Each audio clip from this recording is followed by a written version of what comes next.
August 29వ తేదీ సోమవారం గిడుగు వెంకటరామమూర్తి 160వ జన్మదిన సందర్భంగా వేదాంత జూనియర్ కళాశాల చర్చ్ వీధి పార్వతీపురం శ్రీకాకుళం జిల్లాలో తెలుగు భాషా దినోత్సవం జరిగింది. ఈ కార్యక్రమం స్నేహ కళా సాహితీ పార్వతీపురం వారి ఆధ్వర్యంలో తెలుగు భాషా దినోత్సవం ఘనంగా జరుపుకున్నారు.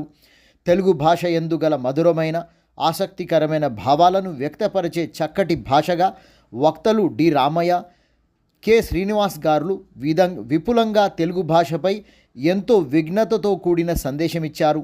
తెలుగులోని తీయదనం, కమ్మదనం, అమ్మతో ఉన్న అనుబంధం తెలుగు భాషలో ఉంటుందని, తెలుగు భాష అభివృద్ధికి దేశాలలో ఉన్న తెలుగువారు కృషి చేయాలని, తెలుగు వారు లేని ప్రాంతం ప్రపంచంలో లేదని తెలిపిన వక్తలు తెలుగు మొదటి మరియు రెండవ ప్రయారిటీగా విద్యార్థులు తమ విద్యలో క్లాసులలో ఆప్షన్గా ఎంచుకుంటారన్నారు. శ్రీ గిడుగు వెంకటరామమూర్తి అహర్నిశలు మహనీయులు.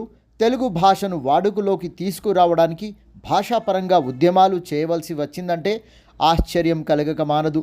శ్రీ గిడుగు రామమూర్తి గారు శ్రీకాకుళంలోని పర్వతాలపేట ప్రాంతంలో జన్మించారు. ఈయన బహుభాషా కోవిదుడు, శాస్త్రవేత్త, చరిత్రకారుడుగా పేరుగాంచారు. తెలుగు భాషా ఉద్యమానికి మూల పురుషుడిగా నిలిచారు. తెలుగు పట్ల ఆసక్తిని పెంచిన ధీశాలుడు, పండితుడు. అది బ్రిటిషు సామ్రాజ్యవాదుల పరిపాలనలో తెలుగు అస్తిత్వానికి జీవితాన్ని ధారపోసినారనే విషయం తెలుసుకుంటే ఆశ్చర్యం కలగక మానదు.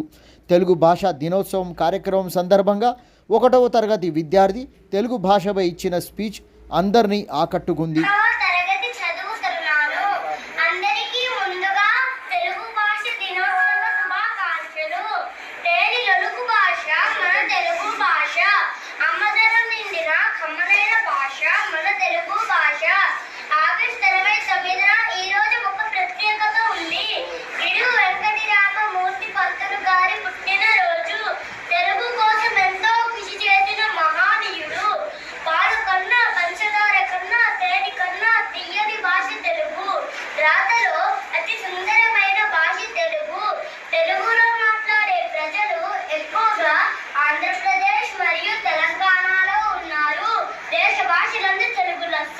అందరి వినే ఉంటారు.